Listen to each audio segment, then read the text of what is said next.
ये साईं सच्चरित मानो हमसे कह रही है, मैं ही तुम्हारे जीवन का श्रृंगार हूँ। मैं ही ये साईं सच्चरित तुम्हारे अस्तित्व का सार हूँ। कहाँ तुम पेड़ की शाखाओं और सूखे पत्ते बटोरने में हो गाफिल। मैं ही उस पेड़ की जड़ें और आधार हूँ। जानकारियों के कंकर पत्थर का सर पर तुम्हारे क्यों है इतना भार। मैं तो तुम्हारे माथे पर दमकने वाला एक कोहिनूर हूँ। अनंत तारों की झिलमिलाती जुगनुओं सी रोशनी से क्यों हो तुम इतना सराबोर। न सिर्फ तुम बल्कि पूरी कायनात हो रोशन जिससे मैं वो भास्कर हूँ।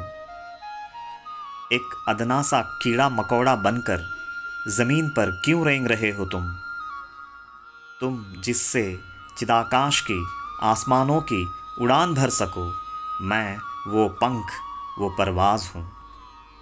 हाँ, मैं ही साईं सच्चरित तुम्हारे जीवन का सार, तुम्हारे जीवन का आधार हूँ।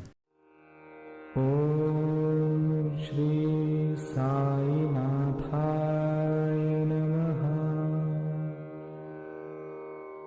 ओम श्री साईनाथाय नमः।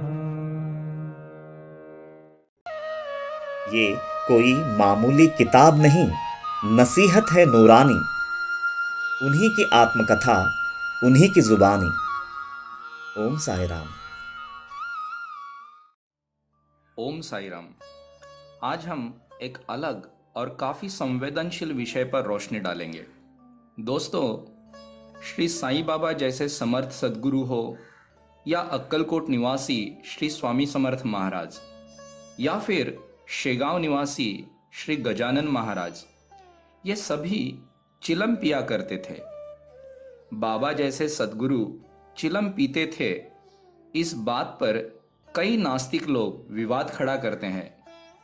इसीलिए आज हम साईं बाबा, स्वामी समर्थ महाराज या फिर गजानन महाराज, इनके चिलम पीने के पीछे क्या आध्यात्मिक रहस्य छुपा हुआ है, इस बात पर रोशनी डालेंगे। दोस्तों, आज बाबा के करोड़ों भक्त हैं, जिनमें से कई भक्त शिरडी पैदल पालकियां लेके जाते हैं। जिन पालकियों में काफ़ी सारे नौजवान लड़के होते हैं, लेकिन कुछ पालकियों में कहीं नौजवान बच्चे खुलेआम चिलम पीते नजर आते हैं और वे उस चिलम को बाबा का प्रसाद मानते हैं। अब बाबा के नाम पर अपनी गलत आदतों को बढ़ावा देना कहाँ तक लाजमी है, इस विषय पर भी आज चर्चा होनी जरूरी है। ओम साई राम। अनंत अपार जैसे गगन, तैसे बाबांचे चरित्र गहन। तयांचे ते यथार्थ आकलन, तया वीण कोण करी। ओम साईराम. श्री साई सच्चरित ग्रंथातील अनेक लीलांचा उलगडा आत्तापर्यंत कृष्णाजींनी केलेला आहे. त्यामध्ये बरेच विषय संवेदनशील देखील होते. जसं मागच्या वेळेला आपण बघितलं की बाबांनी मांसाहार करणं ह्या विषयावर देखील विवेचन झालेलं आहे. परंतु आज अजून थोडंसं जास्त संवेदनशील विषयावर विचारावं असं मला वाटतं. आणि तो विषय म्हणजे बाबांनी चिलीम घेणं. गजानन महाराज असो, श्री स्वामी समर्थ असो किंवा साईबाबा असो, यांच्या आयुष्यामध्ये चिलीम ह्या गोष्टीला खूप जणू काही महत्त्व आहे. आणि असं त्यांनी खरोखर अशा लीला केलेल्या आहेत की आपल्याला असं वाटतं की खरोखरच चिलीम इतकी महत्त्वाची आहे का. तर नक्की त्या चिलमेच्या पाठीमागे काय गर्भित अर्थ आहे किंवा काय निर्देश त्यांना करायचा आहे, याच्या कृपया आपण विवेचन करावं.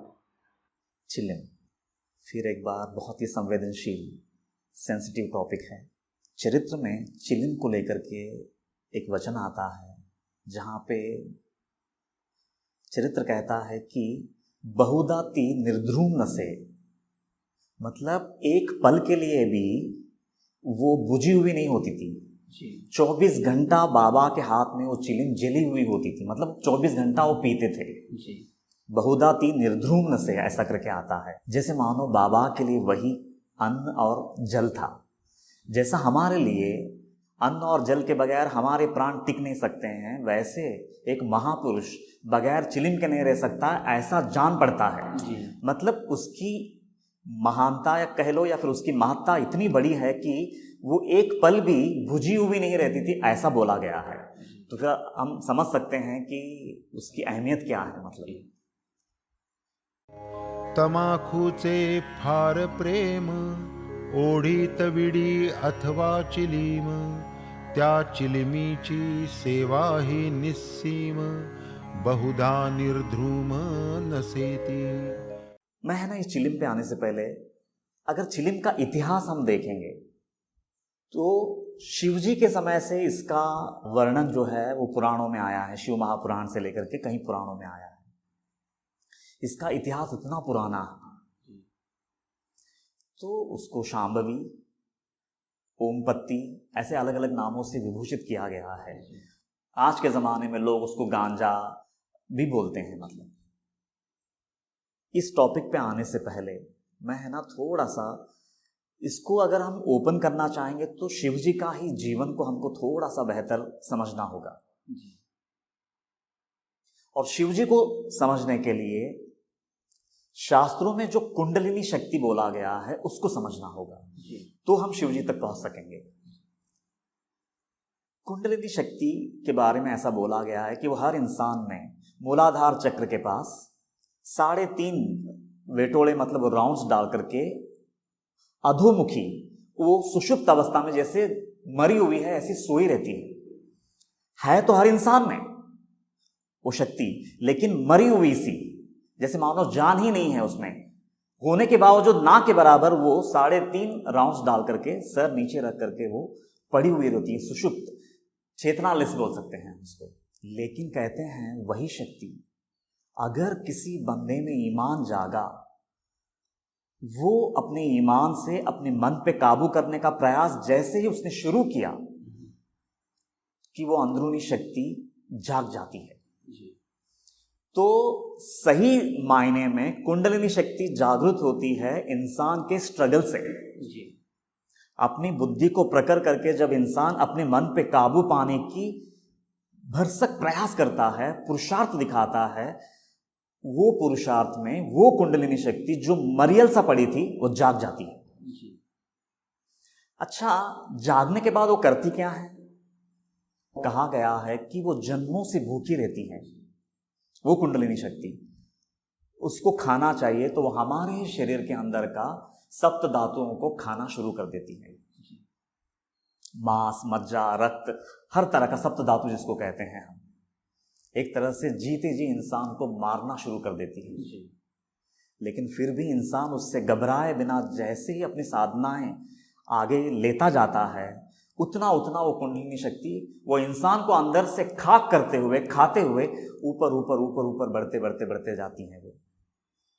और जैसे ही वो कंठ पे पहुंचती हैं, जिसको विशुद्धि चक्र कहते हैं, वही व्यक्ति के लिए वो मृत्यु का सर्प, वो काल सर्प इंसान के लिए जैसे मानो विभूषण बन जाती है, वही शिवजी का गले का सांप बन जाती है।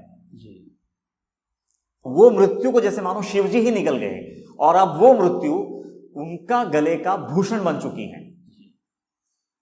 और अगर समझो व्यक्ति साधना करते करते करते करते और आगे जाता है, तो जब वो आज्ञा चक्र पे पहुंचता है, वहां पे आत्मा की अनुभूति होती है सबसे पहले तो। और वहां पे ये 3 जो नाड़ियां हैं, इड़ा, पिंगला और सुषुम्ना, एक हो जाती हैं और वहां पे उसको आत्मा की अनुभूति होती है। तो इतना लंबा प्रयास के बाद व्यक्ति आज्ञा चक्र तक पहुंचता है। और अगर उससे भी आगे अगर उसका ये जो सफर है अगर बढ़ता रहा, तो जब वो सहस्रार चक्र पे पहुंचता है तो मैं ही ब्रह्मांड का नायक हूं, ये अनुभूति हो पाता है। और वहां पे क्योंकि अंदर के सप्त धातुओं से उसका कोई नाता बचा नहीं रहता है, तो उसके पास विश्व प्राण शक्ति के लिए सिर्फ ये चिलिम बच जाता है। तो शिवजी का वो चिलम के पीछे इतनी बड़ी गहराई है। सबसे पहले तो जो इंसान जीते जी अपने आप को मारने की ताकत रखता है, बस वो व्यक्ति चिलम की सही गहराई को समझ पाएगा। जी तो शिवजी में वो वैराग्य, वो तो संसार को पूरा जला करके उसकी विभूति करके अपने माथे पे रमा के बैठे हुए हैं। तो उनसे बेहतर चिलिम की परिभाषा कौन कर सकता है। इसलिए अगर इतिहास अगर हम देखेंगे तो ये चिलिम जो है वो शिवजी से जुड़ा हुआ है। और जब तक ये कुंडलिनी शक्ति मूलाधार से उठते हुए जैसे अंदर का सप्त धातुओं को खाती है, इसका मतलब एक तरह से हमारे पूरे अस्तित्व को ही निगल जाती है। और जैसे वो सहस्रार पे पहुंचती हैं कि वो चिलिम बन करके वो मृत्यु इनके लिए जैसे मानो प्राण बन जाती है और इनके होठों से लग जाती है। बिल्कुल वैसे ही जैसे कृष्ण के मुख पे बांसुरी सजती हैं, वैसे शिवजी के मुख पे चिलिम सजती हैं। और क्योंकि इतनी लंबी यातनाएं सह के अपने आप को खोते हुए वहां तक पहुंचा हुआ होता है, तो उतनी असीम ताकत का धनी बन जाता है। और ऐसे ही महापुरुष अगर वक्त पड़े तो बड़े से बड़े दुख से किसी व्यक्ति को छुड़ा सकते हैं, और अगर समय का अगर तकाजा ऐसा हो तो किसी को जीवन दान देने की ताकत भी रखते हैं, क्योंकि वो मृत्यु को निगल चुके हैं खुद, तब जाकर के औरों को जीवन दान देने की काबिलियत रखते हैं। तो चिलिम जैसा हम समझते हैं कि नशा वो एक आम इंसान के लिए होगा जिसको इतनी गहराई नहीं है, उसके लिए तो विष से कम नहीं है। जीवन में वैराग्य का बुनियाद नहीं है, और अगर कोई व्यक्ति चिलिम का सहारा ले सिर्फ नशे के खातिर, तो वो तो फिर मृत्यु को गले लगा रहा है। वो तो इस संसार के लायक भी नहीं बचेगा। परमार्थ तो बहुत दूर की बात है। एक बात अगर हम ध्यान से देखेंगे, ये जितने भी महापुरुषों का नाम आपने लिया, मतलब शेगांव गजानन महाराज, स्वामी समर्थ, बाबा, इनके जीवन में है ना ऐसी लीलाएं या फिर ऐसे चमत्कार, ऐसी घटनाओं का मतलब ब्यौरा आता है जहां पे हम देखते हैं कि वो बड़े से बड़े मुसीबत से किसी भक्त को उभारा है, किसी को जीवन दान दिया है। एक साधारण व्यक्ति जो काम नहीं कर सकता, एक साधारण गुरु जो काम नहीं कर सकता, ये विभूतियां वो काम करके दिखाया है। तो वो ताकत है ना, क्योंकि इतनी लंबी जर्नी करके वहां तक पहुंचे हुए होते हैं, इसलिए वो कर पाते हैं। एक ओवी आती है 13वां अध्याय का, जिसमें कहा गया है कि आकंठ संकटार्णवी बुडाला, हो का मह दुःख गर्तेत गढला, जो या मशीद माईची पायरी चढला, सुखा आरूढला तो जाणा। आखंड संकटार्णवी बुडाला, आखंड संकटार्णवी बुडाला, हो का महादुःख गर्तेत गडला, जो या द्वारका माईचा पायरी चढ़ला, सुखा आरूढला तो जाना। ऐसी बातें सिर्फ इन महापुरुषों के लिए ही लिखी जाती हैं, सच में, क्योंकि उनकी खुद की यात्रा इतनी गहन हो चुकी होती है, जीते जी संसार को खाक करके वहां तक पहुंचे हुए होते हैं। वही विभूतियां, ऐसी लीलाएं ऐसे इंसान को उतने नीचे से ऊपर उठा सकते हैं। ये तो सिर्फ शारीरिक दुखों से निजात देना ही उनका मकसद नहीं है, बल्कि अगर इंसान मानसिक लेवल पे और बौद्धिक लेवल पे भी अगर गहरे से गहरा भी अगर गया हो, तो वो इंसान को वहां से ऊपर उठा करके फिर से आत्मा की अनुभूति तक ले जाने की काबिलियत भी ऐसे महापुरुषों में होती है।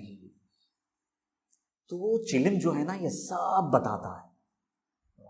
वो उनके लिए नशा का सामान नहीं है, उल्टा वो उनके लिए जीवनी शक्ति है, जिससे वो जीवनी शक्ति को वक्त पड़े तो जहां चाहे वहां खर्च करते हैं और इंसानों का जीवन को खुशहाल करते हैं। वक्त पड़े तो जीवन दान भी देते हैं जी। तो वो है वो चिलिम। और यही चरित्र में चिलिम को ही लेकर के कुछ ओवीज आती हैं, मैं जरा वो लेना चाहूंगा तो शायद पूरा ज्यादा साफ होगा। 37वां अध्याय, ओवी नंबर 199 to 201। इतना सुंदर वर्णन है चिलिम का। वो चिलिम की तपस्या के बारे में बताया कि चिलिम कितनी तपस्या करके वो किसी महापुरुष के होठों तक पहुंचती हैं, वो उन्होंने उसका ब्यौरा दिया है। धन्यती निर्जीव वस्तू परी, काय तिचिया भाग्याची थोरी, आम्हा सजीवान तिची सरी, सेवा ती खरी तियेची। तपश्चर्या ही महाकठीण, लाथा तुडविले बाळकपण, पुढे सोसून शीतोष्ण तपन, अग्नीत तावून निघाली। भाग्ये बाबांचे करस्पर्शन, पुनश्च धुनी माझी भर्जन, मागुती गैरिका उटी चर्चन, मुखचुंबन तैलाधे। धन्य ती निर्जीव वस्तू परी, काय तिचिया भाग्याची थोरी, आम्हा सजीवान तिची सरी, सेवा ती खरी तियेची। क्या बात है, वाह.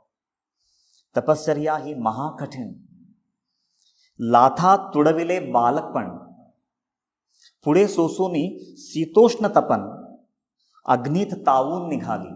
वाह. भाग्ये बाबाचे करस्पर्शन, पुनश्च धुनी माझी भर्जन, मागुती गौरिका उटी चर्चन, मुख चुंबन तैलादे। वाह. तो एक तरफ ये चिलिम एक निर्जीव वस्तु भी है, तो दूसरी तरफ अगर हम इसकी गहराई को समझें, हर भक्त की जीवनी चिलिम से कम नहीं है। अगर हम इसकी गहराई को अगर हम समझें तो थोड़ा हम लोग एक एक इसका जो वो भी है हम लोग उसको और ज़्यादा क्लियर करेंगे। धन्य ती निर्जीव वस्तु परी, काय तिचिया भाग्याची तोरी। बोलते उसका क्या भाग्य है वो चिलिम का, कि वो कैसे कैसे यातनाएं सह करके वो किसी सदगुरु के होठों तक पहुंचती हैं, वो बोला गया है। तपश्चर्या ही महाकठिन, लाथा तुड़विले बालकपन। वो बोले जब मिट्टी की अवस्था में थी ना, जब वो गीली मिट्टी थी तो पैरों तले रौंदी गई। सबसे पहले यहाँ पे बालकपन मतलब जब तमोगुण से भरा रहता है तो सदगुरु भी उसको वैसे ही जैसे मिट्टी को रौंदते हैं वैसा वो शिष्य को रौंदते हैं, वो सद्भक्त को रौंदते हैं। पुढे सोसोनी शीतोष्ण तपन, अग्नित तावून निगाली। और फिर जैसे जैसे जैसे जैसे थोड़ी और गहराई आ जाती है उस शिष्य में कि शीत और उष्ण मतलब ये द्वंद्वों में उसको जला जला करके ये द्वंद्वों से बाहर निकलने का एहसास भी कराते हैं। सुख दुख, नाम बदनाम, अच्छा बुरा, इन सब चीजों का एहसास भी दिलाते रहते हैं एक तरफ ये शीतोष्ण तपन, तो दूसरी तरफ ये द्वंद्व कितने खतरनाक होते हैं इसका भी एहसास दिलाते हैं। शीतोष्ण तपन, अग्नित तावून निगाली, इस तरह का अग्नि में उसको तपा के निकालते हैं। फिर बोलते हैं भाग्य बाबा से कर स्पर्शन। तब तक बाबा अभी पिक्चर में भी नहीं आए हैं और लेकिन बाबा की नजर वो भक्त पे है। हमेशा हम लोग कैसा है ना, हम लोग ये कहते हैं कि मैं फलाना साल फलाना डेट को मैं पहली बार शिरडी गया, लेकिन हम जानते ही नहीं है कि उनकी नजर उससे बहुत पहले मुझ पर पड़ी थी। वो मेरा बचपन को इस तरह से वो रौंद रहे थे ये मुझे मालूम ही नहीं है। अभी मेरे जीवन में आए भी नहीं थे वो, लेकिन वो रौंद रहे थे। वो बात वहां पे स्पष्ट हो जाती है। फिर बोलते हैं भाग्य बाबा से कर स्पर्शन, मतलब उस वक्त वो भक्त जो है वो बाबा के दरबार तक पहुंचता है, बाबा का दर्शन होता है और गलत फहमी में वो ये बोलता है कि भाई मैं फलाना डेट को जाकर के बाबा का दर्शन किया, जबकि वो बहुत पहले से बाबा की नजर उस पर पड़ी रहती है। भाग्य बाबा से कर स्पर्शन, पुनश्च दूनी माजी भर्जन। उधर भी बाबा छोड़ते नहीं हैं, उसके बाद वापस जो अखंड धूनी गमा के बैठे हैं उसमें उसको जला के पूरी तरह से शुद्ध कर देते हैं। फिर बोलते हैं पुनश्च दुनी माजी भर्जन, मागुती गौरिका उटी चर्चन। और जब वो पूरी जल के वो एकदम मजबूत हो जाती है वो चिलिम, उसको वो आग से निकालते हैं और फिर उस पे गेरुआ रंग से उसको रंगते हैं। मतलब उसमें पूरा गेरुआ कलर प्रतीक है वैराग्य का, विरक्ति का, तो वो वैराग्य से उसको रंगते हैं वो चिलिम को। और जब वो वैराग्य पूर्ण हो जाता है वो चिलिम, और उस वक्त मुख चुंबन तैला दे, और तब वो सदगुरु के होठों तक पहुंचती है। मतलब वो किसी शिष्य का चुंबन ले सके इतना अधिकार वो शिष्य पा लेता है जी। तो दूसरी तरफ एक तरफ अगर चिलिम वो है तो दूसरी तरफ एक भक्त को कैसे वो हैंडल करते हैं वो ये भी इसमें साफ जाहिर होती है। तो चिलिम का तपस्या के बारे में जो बताया है, उतनी तपस्या से कोई व्यक्ति अगर गुजरे तो ही वो कुंडलिनी जागृत होगी। सबसे पहले तो कुंडलिनी जागृत होना इतना आसान चीज नहीं है। लोगों को तो ऐसा लगता है कि ये क्रिया करने से कुंडलिनी जागती है, वो क्रिया करने से कुंडलिनी जागती है। कुंडलिनी इतनी सस्ती चीज नहीं है। सबसे पहले ईमान जगना चाहिए, तब जाकर के कुंडलिनी जगती है।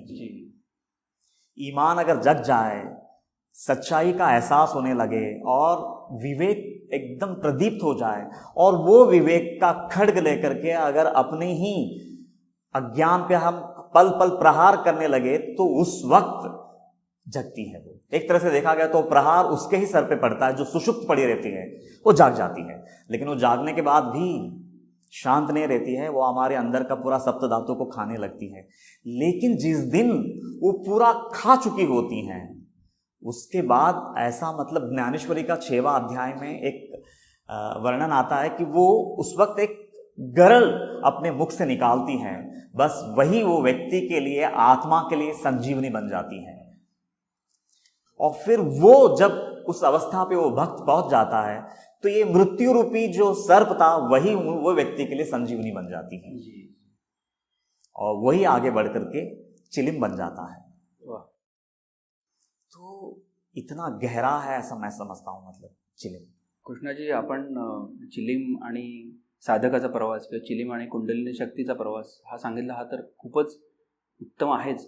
परंतु एक साधा प्रश्न मनामध्ये येतो की आजकाल जे पदयात्रेला जातात लोक शिर्डीला, तर त्यातले बरेच, विशेषतः अगदी कमी वर्ग असेल पण तरुण वर्ग आहे तो, की ते साईबाबांचा प्रसाद म्हणून चिलीम घेतात आणि त्याला ते असं समजतात की बाबा पण चिलीम घ्यायचं तर आम्ही पण चिलीम घेणार, आणि म्हणून ते अनेक महिने वर्ष ते जणू काही ते नशा करत राहतात. तर आपण आत्ता सांगितलेलं हे विवेचन आणि यंगस्टर करतात ही नशा, ह्या गोष्टींचं म्हणजे ताळमेळ जमवणं खूप महत्त्वाचं आहे असं मला वाटतं, की याच्यावर काहीतरी आपण बोलावं जेणेकरून तरुणांना मार्गदर्शन होईल की हे करू नये. सबसे पहले ये जो लोगों की जो सोच है कि बाबा चिलिम पीते थे इसलिए हम पिएंगे और बाबा का प्रसाद मान करके पिएंगे, ये सोच ही बहुत खतरनाक है. बाबा को देख करके अगर मैं उनका अनुकरण करना चाहूँ तो सबसे पहले तो मेरे से बढ़कर मूर्ख कोई नहीं है. उनका बात का अनुसरण करना है, उनका अनुकरण नहीं करना है. सबसे पहले वो क्या कहते हैं मुझे वो सुनना है, वो क्या करते हैं मुझे वो करने का अधिकार नहीं है. फिर वैसे तो वो बहुत कुछ करते हैं जो मैं नहीं कर सकता. जलती हुई अग्नि में मैं हाथ नहीं डाल सकता, अपनी हथेलियाँ निकाल करके मुख से बाहर निकाल करके मैं सुखा नहीं सकता, अपने शरीर का अंग अंग काट करके मैं फेंक नहीं सकता जीते जी. तो मैं अगर वो सब नहीं कर सकता हूं तो फिर मुझे चिलिम भी पीने का अधिकार नहीं है. स्वये तो जी करितो करणी आणु नये आपुले अनुकरणी तुम्हा कारणे गुरुमुखातुनी निघेल ती वाणी आदरावी.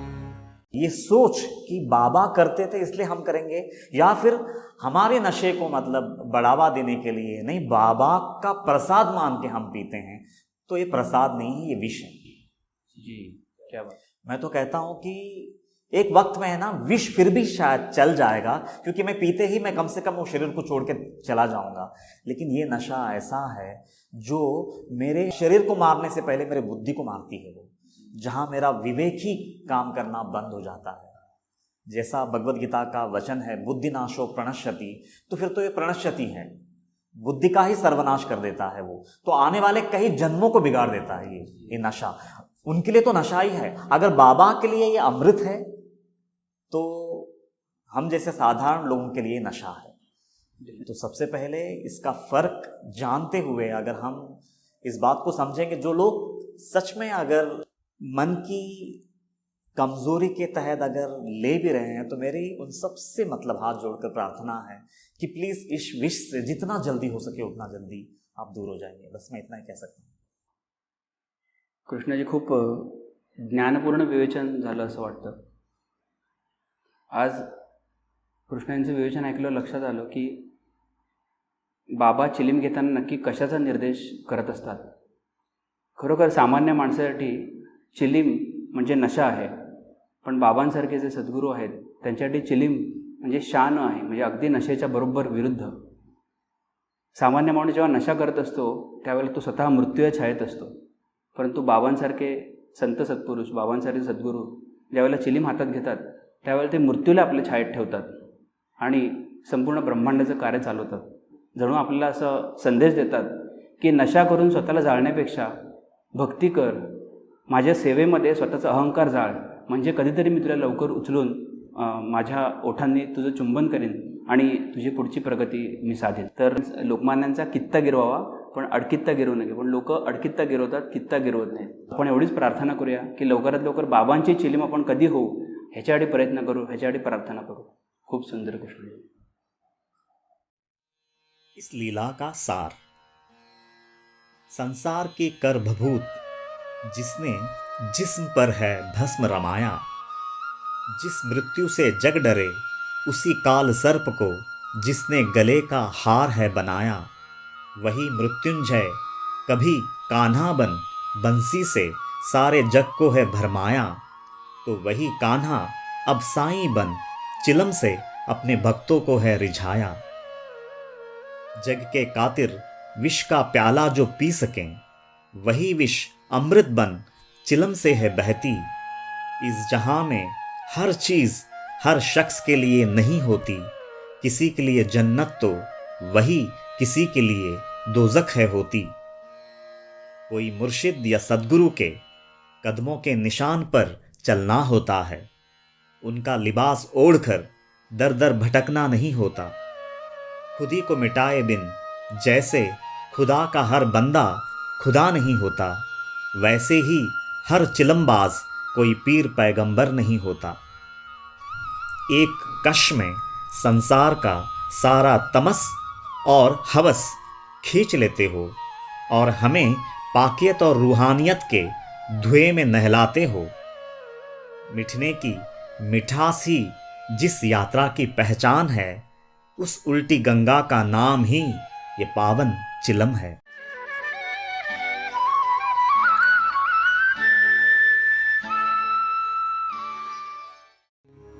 वेदांत विषय अति गहन, विरक्ती भक्ति ज्ञान जोड देऊन, ऐसा ग्रंथ करणे निर्माण, गुरु कृपे वीण दुर्घट. कृपा आपुली झाली या वीण, पोथी वाचणे केवळ शीण, समजणे तो त्याहूनी कठीण, बाबा मी निक्षून सांगतो. श्री सद्गुरु साईनाथार्पणमस्तु. शुभं भवतु.